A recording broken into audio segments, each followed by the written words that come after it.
जादुई भिंडी। ये कहानी टूनपुर नामक गांव की है, जहां सभी लोग खेती करके अपना जीवन यापन करते थे। उस गांव में गिरधारी नामक एक सेठ रहा करता था। वो बहुत धनी था और उतना ही लालची भी। गांव के सभी लोग उसके ट्यूबवेल से अपने खेतों के लिए पानी लिया करते थे। वो पानी देने के बहुत ज्यादा दाम लिया करता था और जिसके पास पैसे नहीं होते थे वो बारिश के भरोसे ही खेती करते थे। गांव में एक गरीब परिवार था जिसमें श्याम नामक एक व्यक्ति अपने बूढ़े माता पिता के साथ रहा करता था। वो भी बारिश के भरोसे ही खेती किया करता था। श्याम खेतों में कड़ी मेहनत करता था और उसको कभी भी खेती में कोई नुकसान नहीं होता था। एक दिन उसके खेतों के पास से सेठ अपने आदमियों के साथ गुजर रहा था, तो श्याम को खेतों में काम करता देख वो अपने आदमियों से बोलता है, अरे ये वही आदमी है ना, वो बारिश के सहारे ही अपनी खेती करता है। जी सेठ जी, इसने आपसे कभी भी पानी नहीं लिया। ये मौसम के अनुसार ही खेती करता है ताकि बारिश से इसकी फसल को पानी मिल जाए। अगर इसको देखकर बाकी लोग भी ऐसे ही खेती करने लग गए तो मुझसे पानी कौन लेगा? हमें इसका कुछ करना ही होगा। सेठ जी, इसका परिवार तो बहुत गरीब है, बड़ी मुश्किल से इनका गुजारा हो पाता है। आप इनको इनके हाल पर ही छोड़ दीजिए। अच्छा क्या रे सुखिया, अगर इतनी ही हमदर्दी है तो अपनी पगार का कुछ हिस्सा इसे दे दिया कर। माफ कीजिए सेठ जी। अब सुनो, इस बार इसकी फसल तैयार नहीं होनी चाहिए, समझ गए ना मेरी बात? और सेठ अपने आदमियों के साथ वहाँ से चला जाता है। दिन ढलने पर जब श्याम अपने घर आता है तो उसके माता पिता उससे बोलते हैं, आ गया बेटा। हाँ माँ, बहुत तेज भूख लग रही है, अब जल्दी से खाना खिला दो। और उसकी माँ उसको खाना दे देती है। बेटा, तेरे लिए एक रिश्ता आया है। माँ, जब भी मैं खाना खाने के लिए बैठता हूँ तुम मेरी शादी की बात शुरू कर देती हो। बेटा, तेरे साथ वालों के बच्चे भी बड़े हो गए हैं और अब न जाने हम दोनों का कितना जीवन बाकी है। मुझे तो बस तेरी शादी की ही चिंता खाई जाती है। माँ, बड़ी मुश्किल से हमारा गुजारा हो पाता है, क्यों किसी को अपने साथ मुश्किल भरी जिंदगी में डालना? तो तू क्या जिंदगी भर अकेले रहना चाहता है? अब तो तू मेरी बिल्कुल भी बात नहीं मानता। तेरी चिंता में मेरी आत्मा को भी शांति नहीं मिलेगी बेटा। अपनी माँ के बार बार बोलने पर आखिर में श्याम रिश्ते के लिए मान जाता है और कुछ समय बाद ही श्याम की शादी सुमन नाम की लड़की से हो जाती है। दूसरी तरफ श्याम की फसल भी तैयार हो गई थी। उसकी फसल को देखकर गांव की दो औरतें आपस में बात करती हैं। अरे देखो तो श्याम की फसल कितनी अच्छी हुई है। इसकी फसल तो हमारी फसल से भी अच्छी हुई है, लेकिन ये ना सेठ से कभी भी पानी नहीं लेता, बस बारिश के सहारे ही इसकी फसल तैयार हो गई है। मैं तो कुछ सोच रही हूँ, अगर बारिश के सहारे ही फसल उगाई जा सकती है तो हमें सेठ से पानी लेने की क्या जरूरत?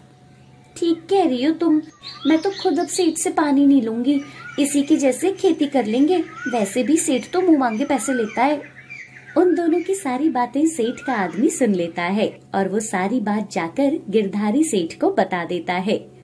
आज रात को ही उसके खेत में लगी सारी फसल को जला दो। और रात होने पर सेठ के आदमी श्याम के खेतों में आग लगा देते हैं। इससे सारी फसल जलकर राख हो जाती है। दूसरी तरफ जब श्याम को इस बात का पता चलता है तो वो भागा भागा अपने खेतों की तरफ जाता है।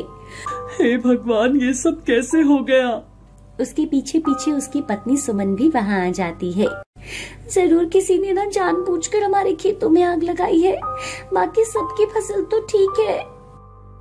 सुमन, मेरी तो किसी से कोई दुश्मनी नहीं थी, मैंने तो कभी भी किसी का बुरा नहीं किया, तो मेरे साथ ऐसा क्यों हुआ?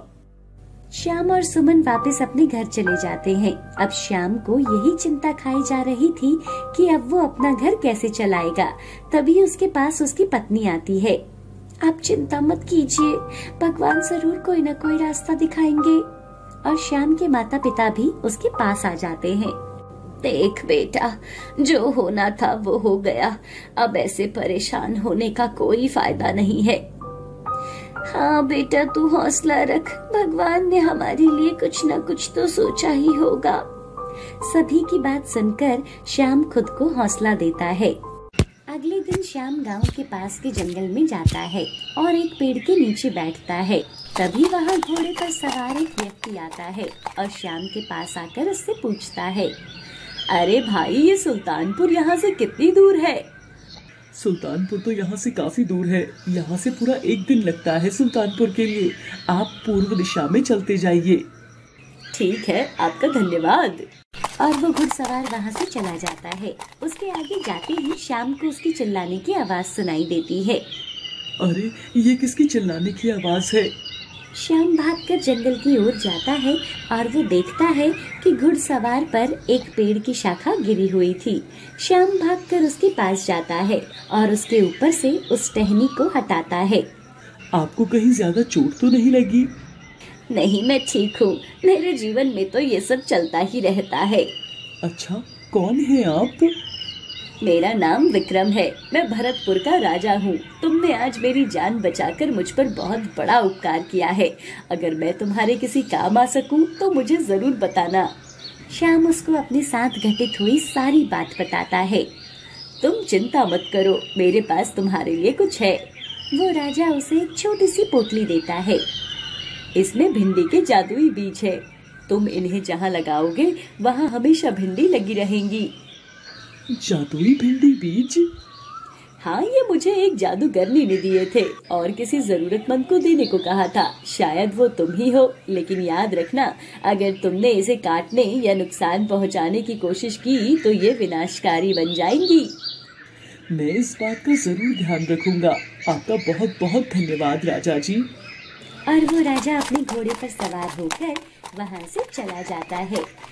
श्याम वहाँ से सीधे अपने खेतों में जाता है और अपने खेतों में वो बीज को बो देता है। चलो देखते हैं कि वो राजा सच बोल रहा था या वो भी मुझ गरीब से मजाक कर गया। ऐसा सोचकर श्याम वहाँ से चला जाता है। कुछ देर बाद वहाँ गिरधारी लाल अपने आदमियों के साथ आ जाता है। अरे मुश्तंडो, तुम तो बोल रहे थे कि इसके खेत में आग लगा दी, लेकिन यहाँ तो भिंडी के इतने बड़े पौधे लगे हुए हैं। सेठ जी, हमने इसी खेत में आग लगाई थी। ना जाने यहाँ भिंडी कहाँ से आ गई। नशे में तुमने किसी और का ही खेत जला दिया होगा। देखो इस पर भिंडी कितनी बढ़िया लगी हुई है। अगर इसने बाजार में ये सभी भिंडियाँ बेच दी तो इसे बहुत मुनाफा होगा। चलो अब जल्दी से इसके सभी पौधे काट देते हैं।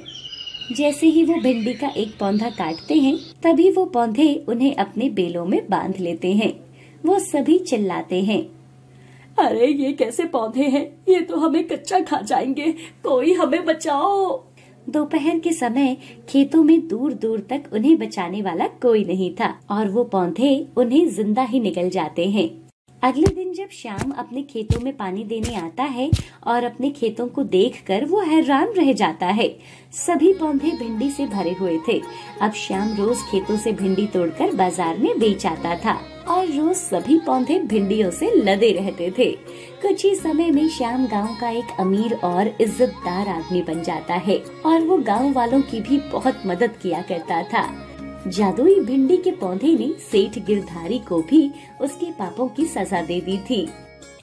रूपनगर गांव में राजू नाम का एक किसान था जो खेती करता था और उसी से अपने परिवार का पेट पालता था। राजू और उसकी पत्नी खेत जोत रहे थे। खेत तो तैयार हो गया है, लेकिन अब आलू की फसल कैसे लगाएंगे? मुझे तो कुछ समझ नहीं आ रहा। बीज की कीमत भी इतनी ज्यादा है कि मेरे पास इतने पैसे ही नहीं है। आप सेठ जी से पैसे उधार क्यों नहीं ले लेते? वैसे भी 2 महीने बाद जब फसल तैयार हो जाएगी तो आलू की फसल बेचकर हम उन्हें पैसे दे देंगे। अभी पिछले साल के भी तो कुछ पैसे देने को रहते हैं उनके। कोई बात नहीं, वो भी दे देंगे। आप एक बार सेठ जी से बात तो करके देखो। अगले दिन राजू सेठ के पास जाता है। सेठ जी, मुझे इस बार आलू के बीज लाने के लिए कुछ पैसे उधार चाहिए थे। 2 महीने के बाद आलू की फसल निकल जाएगी तो मैं आपके सारे पैसे लौटा दूंगा। पिछली बार भी तो तुम यही बात बोलकर पैसे लेकर गए थे, लेकिन बाद में ये बोल दिया कि फसल को बीमारी लग गई और फसल नहीं हुई। तुम तो रहने ही दो, ये खेती करना तुम्हारे बस की बात नहीं है। अगर पैसे ही चाहिए तो मेरे खेतों में काम करो और दिन के पैसे ले जाओ। राजू दुखी होकर अपने घर आता है और अपनी पत्नी को सारी बात बताता है। क्या फिर इस बार खेतों में कोई फसल नहीं होगी? क्या हम आलू की जगह कोई और फसल नहीं उगा सकते जिसमें कम खर्चा हो और फसल भी अच्छी हो? कोई भी बीज बोने के लिए पैसे तो होने ही चाहिए ना, और इस समय मेरे पास कुछ भी नहीं है। क्यों ना इस बार सेठ के ही खेतों में काम कर लूं, कम से कम कुछ पैसे तो आ जाएंगे। ठीक है, जैसा आप सही समझो। अगले दिन से राजू सेठ के खेतों में काम करने चला जाता है। इधर आशा अपनी माँ के घर आती है। कैसी है बेटी, दामाद जी नहीं आए क्या? माँ वो काम पर गए थे, मेरा आपसे मिलने का मन था तो मैं चली आई। बिल्कुल सही किया बेटा। अच्छा सुन, मैंने बैंगन की सब्जी बनाई है, तेरे लिए भी खाना डाल दूं? आशा की माँ उसके लिए खाना डालती है और आशा खाना खाती है। माँ, बैंगन की सब्जी तो बहुत ही स्वादिष्ट बनाई है। आप बैंगन बाजार से लाई थी क्या? अरे नहीं बेटा, ये सामने वाले खेत में 2 पौधे निकल आए थे और इनमें बहुत सारे बैंगन लगे थे। मैंने तो कुछ बीज भी बनाकर रख लिया है। माँ, वो बीज आप मुझे दे दोगी? मैं अपने घर में बैंगन के पौधे उगाना चाहती हूँ। आशा की माँ उसे बैंगन के बीज दे देती है और वो उन्हें घर आकर अपने खेतों में बो देती है। अगर ये पौधे हो गए तो हमारी सारी मुसीबत दूर हो जाएगी। अब सबको पानी दे देती हूँ। उसके बाद आशा अपने घर आती है और शाम होते ही राजू भी काम से घर पर आ जाता है। आज तो बहुत थक गया हूँ, जल्दी से खाना लगा दो। आशा राजू को खाना देती है और वो दोनों फिर सो जाते हैं। अगले दिन आशा खेत में जाकर देखती है तो सारे बीज अंकुरित हो गए थे। अरे वाह, बीज तो अंकुरित भी हो गए हैं। लगता है बहुत अच्छे बीज हैं। आशा उन सबको पानी डालती है और घर आ जाती है। ऐसे ही कुछ दिनों बाद खेत में जाकर बैंगन के पौधों की गुड़ाई कर देती हूँ। 4 दिन हो गए हैं, खेत में भी नहीं जा पाई। आशा खेत में जाती है। अरे वाह, कुछ ही दिनों में ये पौधे तो बड़े भी हो गए और इनमें बहुत सारे बैंगनी फूल भी आ गए हैं। अरे वाह, कितने सुंदर बैंगन के पौधे हैं। जब ये इनको देखेंगे तो बहुत खुश हो जाएंगे। उसी दिन शाम को, सुनो जी, आप कल से ही सेठ को काम के लिए बना कर देना। क्या बोल रही है तू? तेरा दिमाग खराब हो गया है क्या? ये जो घर में खाना बन रहा है ना, ये सेठ के खेतों में जो कमा कर लाता हूँ उसी से हो रहा है। अगर मैं काम से मना कर दूंगा तो हम खाएंगे क्या? अब हमारे खेतों में भी बहुत काम है। मैंने बैंगन के बीज अपने खेतों में बोए थे और अब वो बीज से पौधे बन गए हैं। आपको पता है, मात्र 1 हफ्ते में ही इतने बड़े हो गए हैं और उनके ऊपर तो फूल भी आ गए हैं। कुछ ही दिनों में बैंगन लगेंगे और हम उनको मंडी में बेच सकते हैं। सच में क्या? अगर उसमें बैंगन लगने लगे तो फिर सब कुछ ठीक हो जाएगा। इस समय तो सब सब्जियां बहुत महंगी हैं। और सुबह होते ही वो आशा के साथ खेत देखने जाता है। जब दोनों खेत पहुंचते हैं, तुम तो बोल रही थी कि कुछ दिनों में यहाँ बैंगन लगने वाले हैं, लेकिन ये सब बैंगन के पौधे तो बैंगन से भरे पड़े हैं। आशा भी जब देखती है, अरे वाह, मैंने कल ही देखा था, तब इसमें फूल आए थे और आज ये बैंगन के पौधे बैंगन से भरे हैं। ये तो जादुई बैंगन है जो इतनी जल्दी बढ़ रहे हैं। बिल्कुल सही कह रही हो तुम। ये कोई साधारण बैंगन नहीं बल्कि जादुई बैंगन है।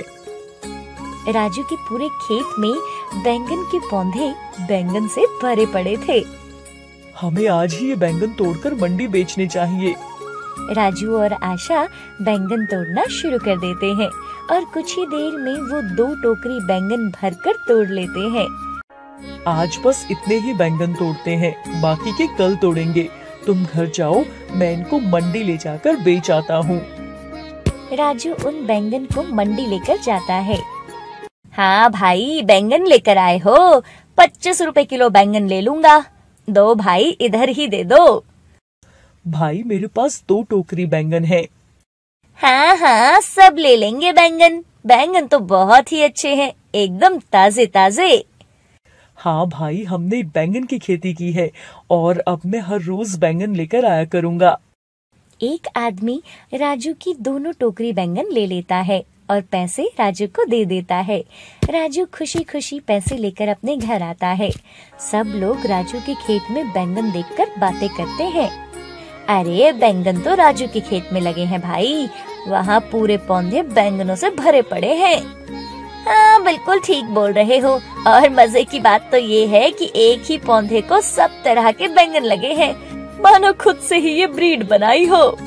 मैं तो अगली बार राजू से ही बीज लूंगा और अगली बार आलू की फसल नहीं बल्कि बैंगन की ही खेती करूंगा। हाँ भाई, आलू के बीज ही इतने महंगे होते हैं, मैं भी राजू से बीज लेकर बैंगन की ही खेती करूंगा। आशा, ये लो आज के पैसे, पूरे 1500 रुपए। तुमने तो ये बैंगन की फसल से कमाल ही कर दिया। सब हमारे बैंगन की खेती की बात कर रहे हैं। हाय एवरीवन, आपको ये जादुई भिंडी की स्टोरी कैसी लगी हमें कमेंट करके बताना ना भूलें। और हाँ, अगर आप हमारे चैनल पर नए हैं तो हमारे चैनल को सब्सक्राइब करना ना भूलें। Bye bye.